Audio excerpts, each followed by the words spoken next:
24 TV-ին շարունակում է աշխատանքը, տաղավարում այսօր իմ հյուրն է Ռազմաարդյունաբերության կոմիտեի նախկին նախագահ Հայաքվե միավորման խորհրդի անդամ Ավետիք Քերոբյանը։ Բարև ձեզ, պարոն Քերոբյան, շնորհակալ եմ մեզ հյուրընկալվելու համար։ Ձեզ շնորհակալություն հրավերի համար։ Նիկոլ Փաշինյանը սկսել է կրկին Facebook-յան ակտիվ գրառումներ իրականացնել եւ վերջին գրառումը բավականին վտանգավոր գրառում է, նա մասնավորապես անդրադառնալով առաջին նախագահին ասում է Լևոն Տեր-Պետրոսյանը ով եւ ինչ իրավական ակտով էր թույլ տվել Ալմաթայի հռչակագրի ընդունումից եւ ավերացումից հետո Հայաստանի Հանրապետության 18 տարեկան զինվորներին տեղակայել Հայաստանի Հանրապետության միջազգայինորեն ճանաչված տարածքից դուրս։ Ինչ նպատակ ունի այս հայտարարությունը, այսինքն մեղադրում է, որ Արցախի համար գնացել կռվել են։ Դե ընդհանրապես ասած վարչախմբի ղեկավարի հայտարարությունն պետք է նայել արդեն իրավաբանական եւ իրավագիտության տեսանկյունից։ Նա այսպես մեր սահմանադրության արդեն հոդվածներին հակառակ գործողություններ անում, մասնավորապես ասենք գիտենք, որ սահմանադրության 6-րդ հոդվածի համաձայն պետական պաշտոնյաները իրավունք ունեն կատարել միայն այն գործողությունները եւ պետական կառավարման մարմինները, որի համար ուղիղ կերպով լիազորված են սահմանադրությամբ եւ օրենքներով։ Ընկերներից մեկը այս վերջերս մի գրառում էր մեջ բերել իրավաբանների, որում մանրամասն հետազոտված էր, թե ինչքան եւ ինչով են խախտում սահմանադրության հոդվածները եւ օրենքները այսօրվա պաշտոնյաները։ Եվ բանից պարզվում է իհարկե, որ օրինակ չի կարող վարչապետի պաշտոնը զբաղեցնող անձը իր լիազորություններից դուրս հանրային խոսքով հանդես գալ։ Դրա հետ կապված նաեւ կոռուպցիայի կանխարգելման հանձնաժողովը, որի այսպես ձեռնարկով, ուղեցույցով պետք է առաջնորդեն նաև պաշտոնյաները իրենց նաև հանրային խոսքում, այդտեղ կա մի կետ հենց հանրային խոսքի մասին, եւ ուղիղ կերպով այնտեղ մատնանշվում է, թե ինչ կարող են ասել եւ ինչ չեն կարող ասել պետական պաշտոնները, մասնավորապես եւ նամանավանդ իրենց սոցիալական այսպես շփումների մեջ, սոցիալական ցանցերում, եւ նաեւ կա եվրոպական դատարանների կամ եվրոպական այսպես խարտիաներով հաստատված կամ կողմնորոշված վարքագծի կանոններ, որով հաստատվում է, ասենք, որ պետական պաշտոնները իրենց հանրային բարձր դիրքի շնորհիվ իրենց հանրային խոսքը ավելի ազդեցիկ եւ ազդու է եւ կան որոշակի սահմանափակումներ, որոնցով պետք է նրանք առաջնորդվեն կամ որոնց շրջանակներում պետք է իրենց հանրային խոսքը ձևակերպեն։ Իսկ նպատակը այս հայտարարության։ Այս հայտարարության նպատակը Հայաստանի Հանրապետության սահմանադրական հիմքերը խախտելն է։ Իսկն այն ամեն ինչը, ինչով որ մենք այսօր առաջնորդվում ենք մեր կյանքում, մեզից պահանջում են, չէ՞ որ հարգենք եւ օրենքները եւ սահմանադրությունը եւ օրենքների կամ սահմանադրության խախտման համար հասարակ քաղաքացիներին պատասխանատվության են, չէ՞ կանչում։ Ես մի վիճակագրություն կարող եմ բերել, որ միայն վերջի 7 տարում 100,000-ից ավելի քաղաքացու նկատմամբ քրեական հետապնդում է հարուցվել, այսօր 200,000-ից ավել քաղաքացի քրեական հետապնդման է ենթարկվում, որից 100,000-ը վերջի 7 տարիների ընթացքում է ավելացել։ Եվ այս համընդհանուր քրեական հետապնդման միջավայրում մթնոլորտում այսօր մեր պաշտոնյաները իրենց թույլ են տալիս այնպիսի վարքագիծ, այնպիսի հայտարարություններ, որ ուղիղ կերպով խախտում են սահմանադրությունը եւ օրենքները։ Եվ այն ինչի մասին որ խոսում են, որ չկա կոռուպցիա, համատարած կոռուպցիա եւ այլն, համակարգային կոռուպցիա,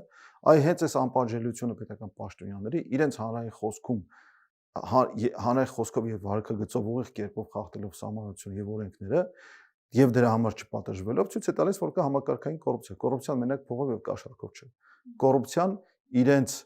պաշտոնեական դիրքը սեփական կամ նեխմբային շահերի համար օգտագործելն է, որով սրանք համատարած զբաղված են։ Բայց այստեղ քաղաքական հայտարարություն կա, նա մեղադրում է առաջին նախագահին, որ Ալմաթայի հռչակագրի ընդունումից հետո զինվորներ է տեղակայել Հայաստանի տարածքից դուրս, այսինքն ըստ իր տրամաբանության չպետք է Արցախի համար կռվեին։ Այս դեպքում ինչ որ իր տղան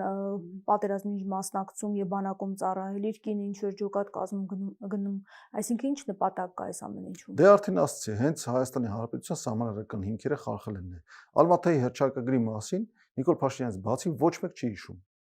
Ոչ ոք։ Եվ այն ինչ որ այսօր մատնաշում են նաեւ են իբր թե նախաստորագրված Բայց նա ոչորոշ եղավ Ալմաթայի հռչակագիրը խաստորեն։ Ոչորոշ, բայց Փաշինյանի օրոք այդպես բանակցային գործընթացում Այո,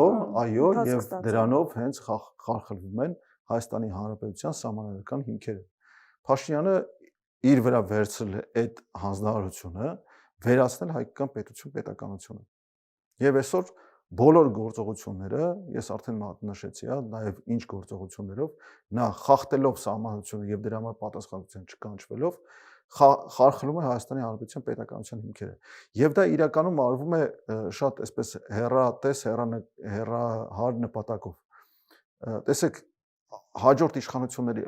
համար սրանք անհաղթահարելի խնդիրներ են փորձում ստեղծել։ Այնպիսի խնդիրներ, որ յուրաքանչյուր քաղաքական ուժ, որը որ կուզենա հայտ ներկայացնել իշխանություն վերցնելու, երկար ծանրու թեթևանի, թե ինչի տակ է մտնում։ Հա, մենք այսօր ունենք ինչ ունենք այսօր, ունենք սահմանադրական ճգնաժամ Հայաստանում։ Այն ամեն ինչ որ տեղի ունենում Հայաստանի Հանրապետությունում, քաղաքագիտական տեսանկյունից սահմանադրական ճգնաժամ է։ Օրենքները, սահմանությամբ եւ օրենքներով ձևավորված պետական մարմինները եւ պաշտոնները իրենց լիազորությունը չեն ի վիճակի չեն իրականացնել։ Եվ դա մենք տեսնում ենք համատարած, հա, այսինքն օրինակ իրավապահ համակարգը, որ պետք է երկրում իրավական վիճակ ապահովի, հա, օրինական վիճակ ապահովի, իրավապահ համակարգը ինքն է լծված օրենքներ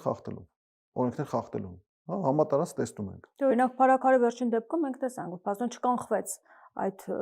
որովհետև կար կանխատեսում էր, որ զարգացում է լինելու։ Տեսեք, կանխել ամեն ինչ իհարկե հնարավոր չէ, հա, եւ այն ինչ որ ասում է այսօր ասում էր Արտադրության նախարար կամ նման մի պաշտոնյա, որ պետությունը չի կարող կանխել բոլոր հանցագործությունները, պետությունը չպետք է կանխի հանցագործություններ, պետությունը պետք է ստեղծի օրինական, օրինապահ իրավիճակ մթնոլորտ, որում քաղաքացին կամ ասենք այն մարդը, որը որ վերջի միջոցի է դիմում քաղաքական կամ անձնական հակառակորդին ֆիզիկապես վերացնելուն, չգնա այդ քայլին, որովհետև գիտեք, դա կարող է նաև իր նկատմամբ անդառնալ, իր մասով անդառնալի հետևանքների բերի, հա, կամ իրավական, քրեական պատասխանատվության կամ հակառակ արդեն վրեժի։ Եվ պետությունը պետք է ստեղծի այնպիսի վիճակ, որ իրավական եւ դատական համակարգի նկատմամբ վստահություն լինի։ Այնպիսի վիճակ, որ հասարակ քաղաքացին համոզված լինի, որ հանցագործությունը պատժվում է։ Տեսեք, 23 Փարաքարի դեպքը այլ էր, ամիսներ առաջ էր եղել այդ կռիվը, սպանություններ եղել եւ կանխատեսումներ կա, որ դա զարգացում է ունենալու եւ փաստորեն այս ամեն ինչը տեղի կարող է չունենալ, եթե հսկողությունը ուժեղ լիներ եւ մատի արանքով չնայեին։ Դե դրա համար ասենք օրինակ այն մարդկանց, ովքեր գտնվում են այդպիսի վիճակում, պետական պահպանության ծառայությունը, որը գիտենք այսօր համարյա կարելի ասել Նիկոլ Փաշինյանի անձնական թիկնազորն է դարել, ինքը պետք է հետևեր դրան եւ համայնքի ղեկավարին, ընդ որում այսպես գայուն վիճակում գտնվող համայնքի ղեկավարին պահպանություն հատկացներ։ Հա, եթե ասում են կանխել, ապա կանխելը պետք է լիներ այդ ձևով։ Կանխելը չես կարող գնաս բոլոր զենք ունեցողներին հաշվառես, դա էլ չեն անում, անօրինական կամ ապօրինի զենքի հետևից դա չեն անում։ Ասում են, որ 44-օրյա պատերազմից հետո դա մեծ խնդիր է դարձել։ Իհարկե մեծ խնդիր է եւ ես ինքս, ասենք, երբ որ վերադառնում եմ պատերազմից, հա, չնայած իմ զինակից ընկերներին այսպես անձնական իրերը նույնիսկ թափ եմ տվել, որպեսզի նույնիսկ մի գրակած պարկուճ հետ չբերեն, բայց ականատես եմ եղել, թե ինչ անփութությամբ էին, ասենք, անցակետերում ստուգում մեքենաները եւ անձնական իրերը։ Դες ականատես եմ եղել, թե ինչպես մեզ կանգնացնելուց առաջ մեկ այլ մեքենա առանց կանգնելու անցավ։ Հա, եւ այս իրավիճակում ընդհանրապես զարմանալի չի, որ մարդկանց ձեռքը կա լիքը ապօրինի անօրինական զենք, բայց դրա փոխարեն ինչ են անում, դրա փոխարեն օրինական զենք ունեցողների հետևից են ընկել, այս վերջերս ընկերներից մեկի մոտից սպորտային փամփուշտներ էին հայտնաբերել եւ դրա համար տարան քաշքշեցին, տարան բերեցին, բայց մարդը օրինական հրահանգիչ է, հա, հրաձգության հրահանգիչ։ Դրա փոխարեն, ասենք, այդ մարդկանց հետևից են ընկել, այդ մարդկանց են քաշքշում, բայց ապօրինի զենքի հետևից, չգիտեմ, հիմա կպարզվի օրինակ, որ այս զենքը, որը որ կրակել են, ինչ որ կարող է նույնիսկ շատ վաղուց, ասենք, հետախուզման մեջ էր գտնվում, բայց լիքը մարդկանց ձեռքը կա ապօրինի զենք։ Հա, եւ այդ ապօրինի զենքը համոզված եմ տեղն էլ գիտեն, ով է դրանով զբաղված, եթե Ինչու չեն բացահայտում։ Դե ոնց որ չեն բացահայտում ապօրինի թմրանյութերի հաստատ պատերազմից 5 տարի անցել է։ Այդ նույն ձև ոնց որ չեն բացահայտում ապօրինի թմրանյութերի ապօրինի շրջանառությունը։ Շատ լավ գիտենք, որ համատարած չեն կարողանում, թե այլ հարցեր կան։ Խնդիր չի դրված։ Խնդիր չի դրված, համոզված եմ, որ Դե բայց խնդիր չի ամեն օր դրված։ խոսում են Դե գնացեք տեսեք, ամեն օր գնացեք տեսեք, կառավարությանիստերին։ ամեն օր գնացեք տեսեք Հանրապետության հրապարակի կողքը, ինչքան ոստիկան պարապ-սարապ թրև են գալիս։ Մեքենաների մեջ քնած են, հա, չգիտեմ, զբոսնում են, համատարած կարելի տեսնել, ասենք ոստիկանության զորքերի համազգեստով ինչ որ մեկը կանգնած, ասենք ժամերով կարող է հեռախոսով խոսելուց լինի, եւ դրա համար մենք հարկատունես վճարում ենք։ Հա, մենք վճարում ենք մարդկանց պարապության համար, բայց այդ պարապությունը մի կողմից ասենք ուղղված է խիստ որոշակի անձանց պահպանության, երբ որ դա պետք լինի, մյուս կողմից տեսնում ենք, որ հանցագործությունների քանակը ոչ միայն չի նվազում, այլ դրանք դառնում են ավելի սահմռկեցուցիչ, ծանր հանցագործությունները ավելանում են, համարյա ամեն օր դանակալություն, սպանություն։ Իդեպ ասում են միշտ էլ այդպես է եղել։ Երեք երբ այդ հարցը տրվում էր, ասում էր նախկինում էլ էր այդպես եւ մի ասեք, թե մեր ժամանակ կրիմինալ ծախում է։ Դե սուտ են ասում, բայց հիմա նախկինից եկած բարքերի հետևանքի է։ Հիմիկվա համար ախր իրենք են պատասխանատու։ Հիմիկվա համար ախր իրենք են պատասխանատու։ Եվ չի կարելի 20 կամ 30 տարի առաջ տեղի ունեցածով արդարացնել այսօրվա իրավիճակը, այսօրվա անգործությունը։ Հնարավոր չէ։ Խոսենք նաև Նիկոլ Փաշինյանի վերջին հայտարարության մասին, որը իր ռազմավարական ամենելիքն է նա համարում, դա 4-րդ հանրապետության ստեղծումն է, ինչ նպատակ ունի այս ամեն ինչը, որքանով դա նրան կհաջողվի եւ ինչ իմաստ կա այս ամենի մեջ, որովհետեւ մենք բացատրություն փորձեցինք իրենից ճշտել, նա աստվածաբանական բացատրություններ է տալիս, ասում է հին գինին նոր տիկերի մեջ պետք է լցնել եւ ոչ թե հին գինին հին տիկերի մեջ եւ այլն, այսինքն ուզում է ասել, որ խաղաղությունը հաստատված է եւ նախորդ 3-րդ հանրապետությունը անընդհատ խնդիրներ է ունեցել հայ-ադրբեջանական կռիվներ են եղել եւ հիմա վերջապես այդ խաղաղությունը հաստատված է եւ դա է հրամայականը, որ պետք է 4-րդ հանրապետությունը ստեղծվի։ Դե տեսեք, էլի այս սրան ամեն ինչը պետք է մոտենալ այն հարցին, որ յուրաքանչյուր պահի սուտ են խոսում եւ հաջորդ պահին ավելի մեծ սուտով փորձում են նախորդ սուտը արդարացնել կամ նախորդ սուտը բարձր կամ բարձրաբանել։ Արդեն ասացի, որ այսօրվա վարչախումբը, այսօրվա իշխող քաղաքական ուժը ամբողջությամբ լծված է Հայաստանի Հանրապետության սահմանադրական հիմքերը քանդելու։ Հա, եւ այդ բոլոր հայտարարությունները դրան են տանում։ Այն ինչ որ ասվում է իրենց կողմից, նախ դրա սահմանադրական իրավունքը չունեն։ Հա, իրավունք չունեն հայտարարել սահմանադրական կարգ փոխելու մտադրության մասին։ Դա արդեն պատժելի արարք է, քրեորեն պատժելի արարք է։ Հա, եթե դու մտադրություն ես հայտարարում սահմանադրական կարգ փոխելու մասին, դու պետք է հետապնդվես հենց դրա համար։ Եթե այդ կարգը փոխելու հանրային պահանջը չկա, ավելին այդ հանրային պահանջը չի ձևակերպված, ասենք ժողովրդական շարժումներով, չգիտեմ, ինչով ասես, հա, ապա դու իրավունք չունես դրա մասին նույնիսկ բացահայտ հայտարարել։ Եթե նույնիսկ դրա մտադրություն Այսինքն եթե անգամ 4 հանրապետություն ես ուզում ստեղծել, պետք է ունենա ժողովրդի քվեն։ Ավելին իշխանություն լինելով հանդերձ, հա, եթե դու իշխանություն ես եւ դրա մասին ես խոսում, դա արդեն իշխանության ուզուրպացիա է։ Հա, իշխանության յուրացում է ավելին, քան լիազորված ես սահմանադրությամբ եւ օրենքներով։ Սահմանադրությունը չի լիազորում իշխանություն զբաղեցնող քաղաքական ուժին ավելի մեծ իշխանություն, քան օրենքով իրեն հասնում է։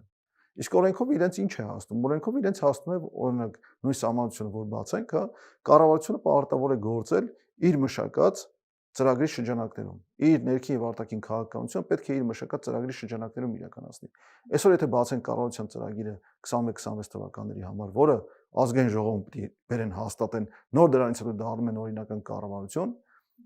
այդ ծրագրի ոչ մի դրույթը չեն փորձել կատարել։ Ոչ մի դրույթը, այն հիմնական դրույթները, որով իրենք ստացել են ընտրվել են իշխանություն, հա,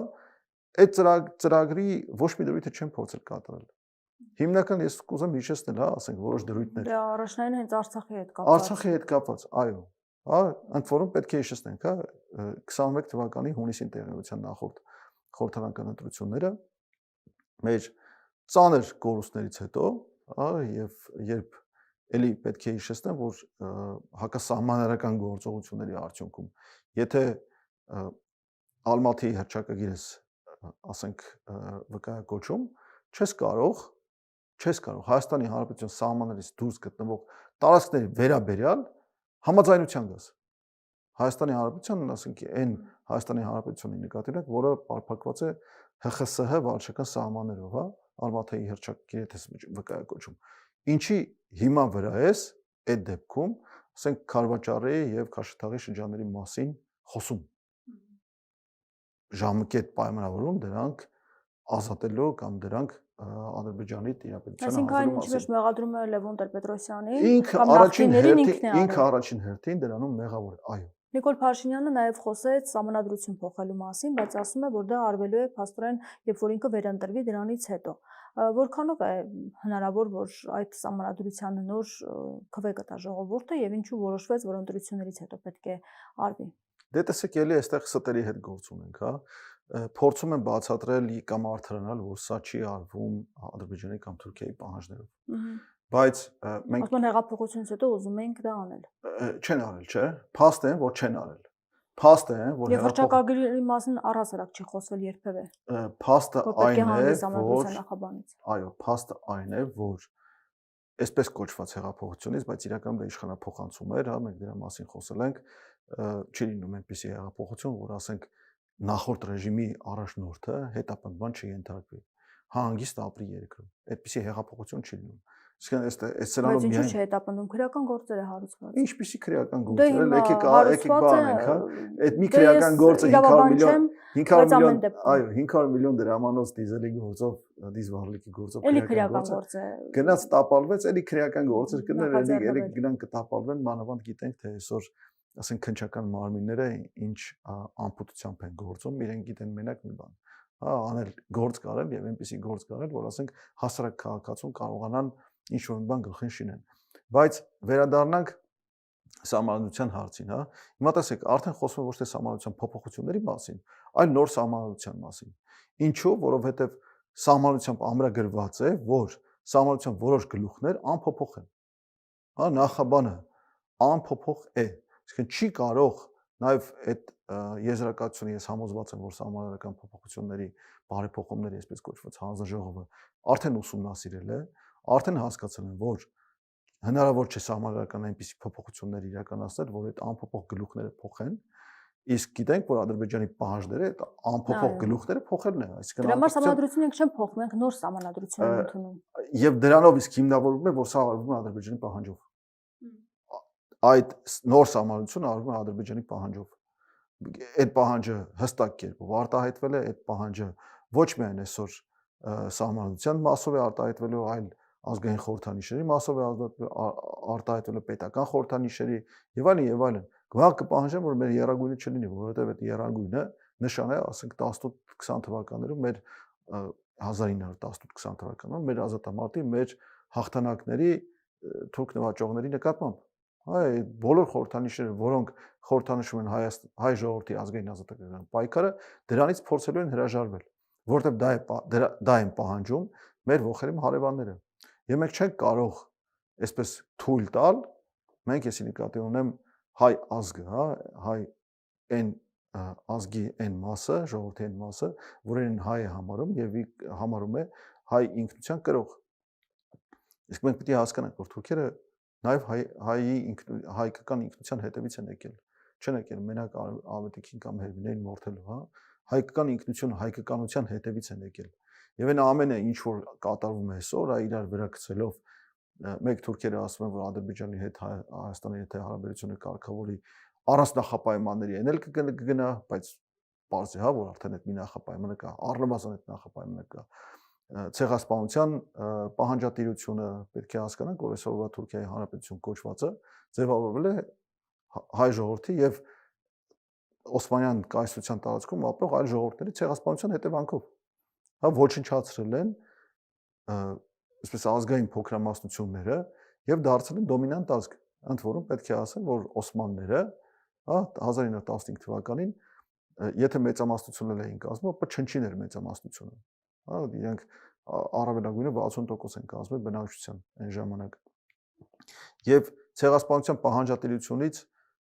շատ հմուտ կերպով կարողացել են մեր հայ ազգի ուշադրությունը շեղել Արցախյան այսպես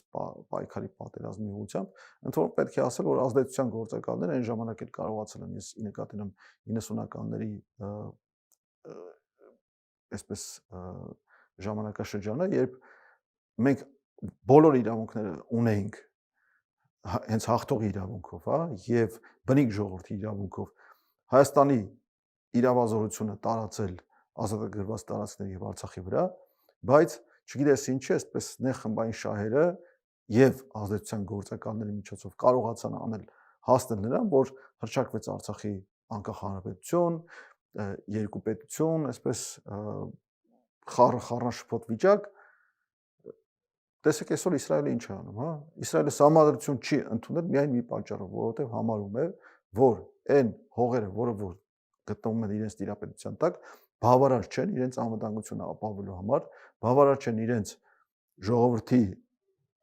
այսպես կենսական զարգացումը ապահովելու, բնականon զարգացումը ապահովելու համար եւ ինչ են անում։ Հարևաններից այնքան հող են գրավել, դու շարունակում են գրավել։ Հա, Պաղեստինի պետություն չեն ճանաչում, չնայած Պաղեստինի պետությունը ճանաչված է։ Այո, բայց իրենք չեն ճանաչում եւ դրա հետ միասին անում են ցեղասպան գործողություններ։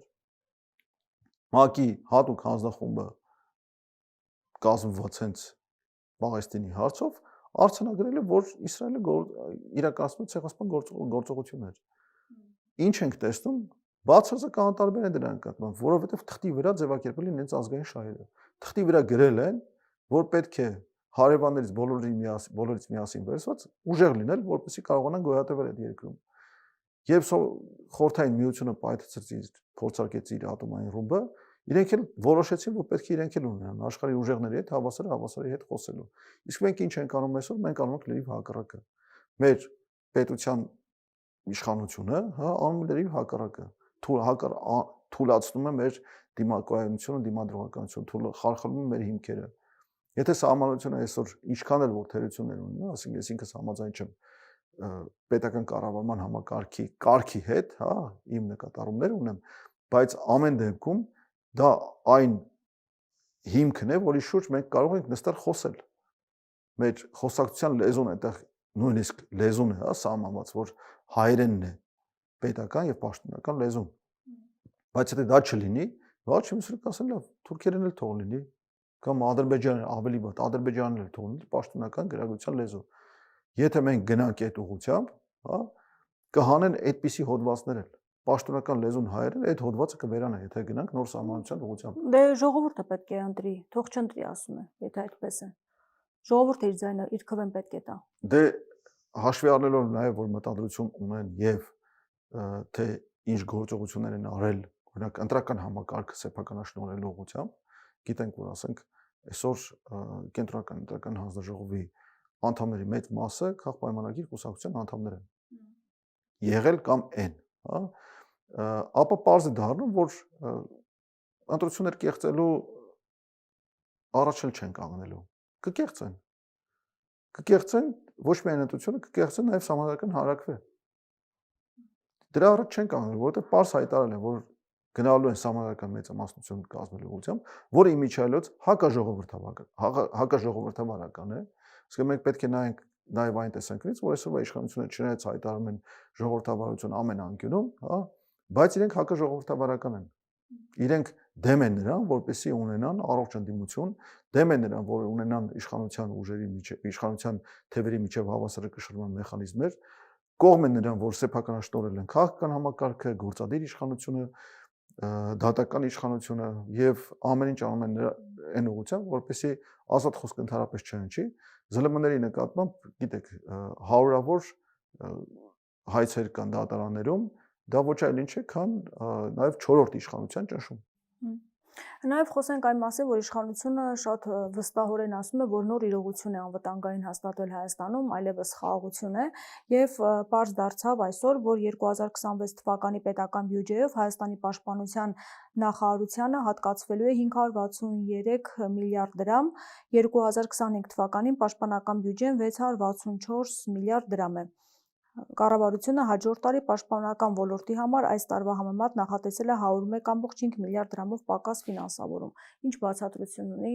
ասում են, որ նախորդ ծախսերը չեն կատարել կամ ամբողջապես չի կատարվել եւ հիմա պետք է շարունակություն լինի, դրա համար էլ ավելացումներ չի արվում։ Դե էլի գործ ունենք հերթական ստախոսության հետ, որովհետեւ եթե շարունակենք վկայակոչել վարչախմբի այս կամ այն ներկայացուցիչի հայտարարությունները, իրենք դեռ մի ամիս առաջ ասում էին, որ պաշտպանական ծախսերի կտրուկ ավելացում չի լինելու կամ ավելացում ընդհանրապես չի լինելու։ Հիմա գործ ունենք կտրուկ նվազեցման հետ։ հա, համարյա 20%-ով նվազեցվում է։ Այսինքն ոչ միայն չի ավելացվում, Ոչ միայն չի ոչ թե չի ավելացվում, այլ նվազեցվում է եւ կտրուկ է նվազեցվում։ Եվ այստեղ տեղի ունենում իհարկե հասկացությունների նենգափոխում։ Խաղաղությունը իրավիճակ է, խաղաղությունը դա վիճակ է, բայց այսօրվա վարչախումբը դա փորձում է ներկայացնել որպես գործոն, անվտանգության ապահովման գործոն, հակառակ անվտանգություն է ապահովում խաղաղություն։ Բայց անվտանգության համակարգ ստեղծելու զարգացնելու փոխարեն, հա, այսօրվա իշխանությունը զբաղված է պատերազմի շանտաժով, իրականում պատերազմի շանտաժով ժողովրդին վախեցնելով, խաղաղության մասին չէ իրենց խոսքը։ Իրենց խոսքը պատերազմով շանտաժ անելն է։ Եվ բառացիորեն կարող եմ կրկնել, եթե չլինի խաղաղություն, ապա կլինի պատերազմ, եթե չլինենք մենք իշխանության, ապա կլինի պատերազմ եւ բոլոր ընդդիմադիրներին պիտակում են որպես ռևանշիստներ, պատերազմի այսպես արծիվներ, բազեներ, որ դուք չեք ուզում խաղաղություն, ուզում եք պատերազմ, Հայաստանի բնակչությունը բաժանել են կաստաների, ռասաների, դիմում են կամ կոչում են մայրերին, որ ձեր տղաները այլևս չեն գնալու բանակ եւ զոհվեն։ Եվ ասում է դա մայրերի պահանջն է նաեւ, այդպես է ներկայացնում։ Սուտ է։ Ցանկացած մայր, ցանկացած ծնող, որը հայ է, իրեն համարում եւ մեծացնում է զավակ, տղա զավակել չեմ ասում, հա, մեծացնում է զավակ Հայաստանի հողի վրա, հայրենի հողի վրա, ինքը ներքուստ ընդունում է պարտավորությունը, ստանձնում է պարտավորությունը իր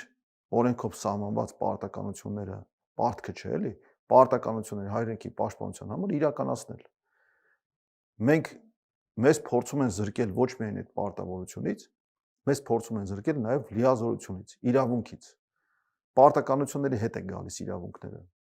եւ հակառակ իրավունքների հետ գալիս են նաև պարտականություններ։ Մեզ փորձում են համոզել, որ փորներդ կուշտ ապրեք, բանակ թող չլինի, ձեր տղաները թող չգնան զոհվեն, այսպես դրոշակներ են սարքել, հա, եւ դրոշակ են սարքել նաև Եռաբլուրը դրոշները չեն իջեցնում։ Բայց ոչ չի ասում թող գնան զոհվեն, բնականաբար է որ խաղաղություն հաստատվի, բայց սա շահարկման թեմա է դարձվում արդեն։ Իհարկե, եւ դա շահարկում են ամենանենգ ձևերով, խաղալով զգացմունքների վրա ժողովրդի։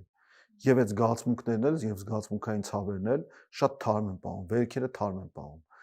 Տեսեք, վաղը չեմիս օրը սեպտեմբերի 27-ն է, հա, մեր ամենածանր եւ ամենակոստաբեր պատերազմի սկսվելու օրը։ Ես սեպտեմբերի 27-ին 2020 թվականի անվարան գնացել եմ պատերազմ։ Իմ հետը գնացել են եկել են իմ երկու եղբայրները։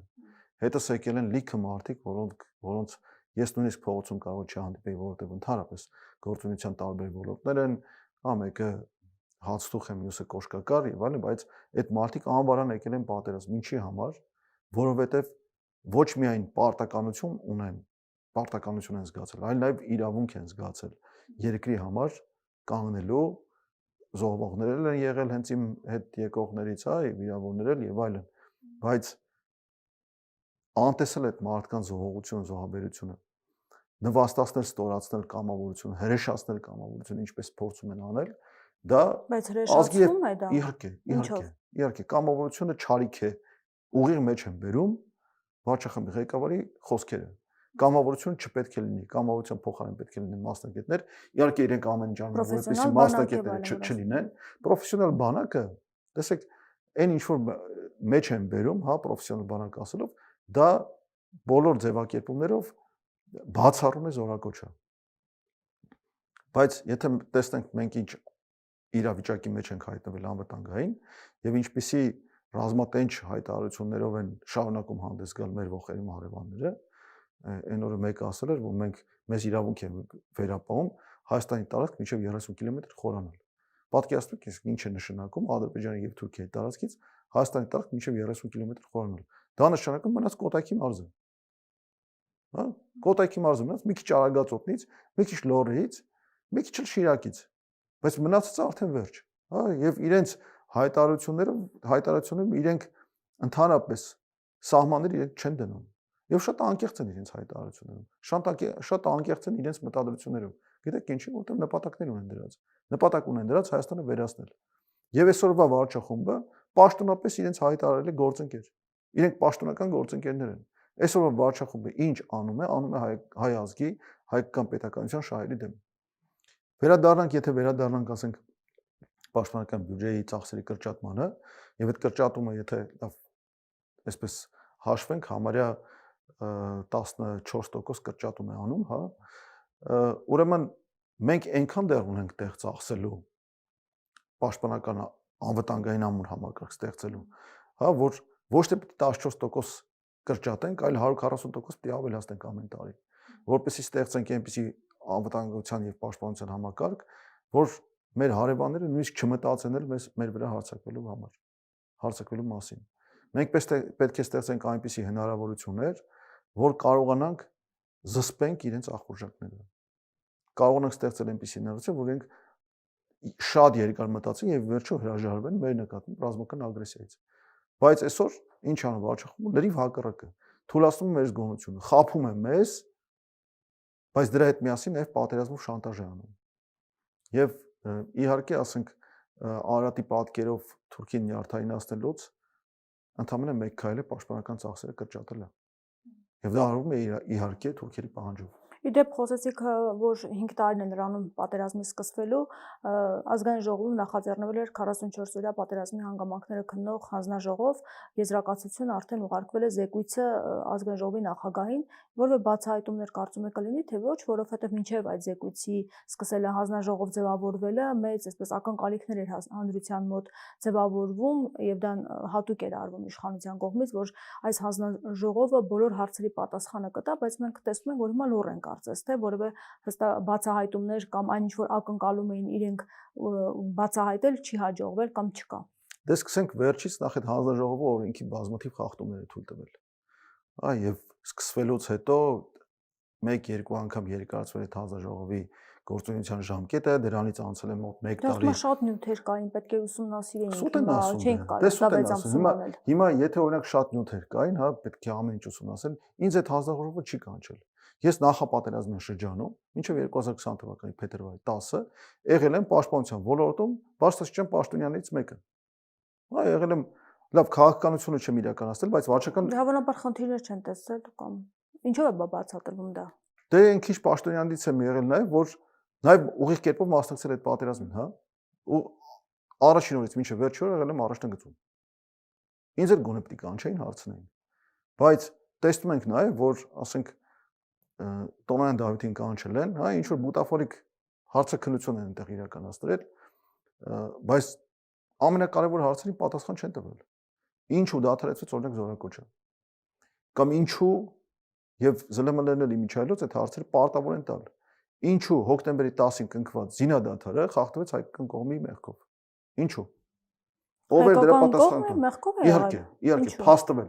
փաստվել է, որ այդ հոկտեմբերի 10-ի զինադադարից հետո ամեն դեպքում փաստվել է մեր կողմից հնչած հայտարարություններով, որ Գանջայի օդանավակայանին հարված է կատարվել հրթիռային։ Հենց հոկտեմբերի 10-ի կնքված զինադադարից հետո։ 2 օր, հա, մենք տեսել ենք հայտարարություն կա այդպեսի, թե խոսակցություններ։ Արծրուն Հովհաննիսյան։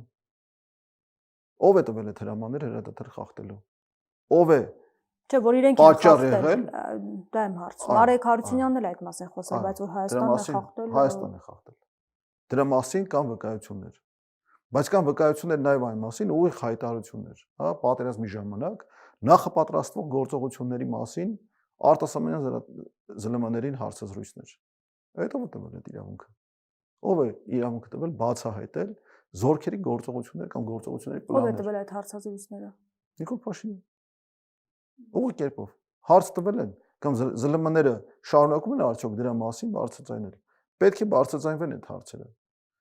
Հա, պետք է հստակ պատասխաններ տրվեն, թե ինչու օրինակ, հա, Հայաստանի Հանրապետության սահմաններից ներս գտնվող օտարերկրացիները պարտադիր հաշվառում չեն անցել ռազմական դրություն հայտարարելուց հետո։ Ինչ են արել։ Ազատ տեղաշարժվել են իրականում։ Մենք օրինակ խոսում ենք, ասենք, պատերազմի ժամանակ կամ ընդհանրապես ռազմական տեխնիկայի տեղաշարժը չնկարելու եւ սոցցանցերում չհրապարակելու մասին, հա, բայց արտասահմանյան համալիրներով եւ օտարերկրացի վարորդներով մեքենաները երևի տեսա նկարանող սարքերն էլ միացրած ազատ շրջել են Հայաստանի Հանրապետության տարածքով։ Ազատ, առանց որևէ վերահսկողության։ Միայն ասենք սահմանների մաքսային ձևակերպումներ են արել։ Բայց թե ինչ են իրենք նկարել ընթացքում, ասենք ամեն ինչ որ կարող էր տեսնել Հայաստանի Հանրապետության քաղաքացին, նկարել են եւ վստահ եմ, եւ նկարել են եւ իրենց ծառայություններին, հատուկ ծառայություններին մեր ողերիմ հարևանների փոխանցել են։ Պետք է պատասխան տան օրինակ ինչու զորավարքային պլանները չեն իրականացվել։ Ինչու դադարեցվել է զորակոչը։ Դե միգուցե կա Ինչու դադարեցվել է հարցերի Այդ պատասխանները։ հարցերը նաեւ պետք է հանրային տիրույթում հնչեն։ Հա, ԶԼՄ-ները պետք է շարունակեն այդ հարցերը տալ, որպեսզի չպլստան։ Բայց նաեւ շատ լավ գիտենք, ասենք, որ այսօրվա իշխանությունը, որը որ այդ պատերազմի անհաջողությունների պատասխանատուն է եւ մեղավորը,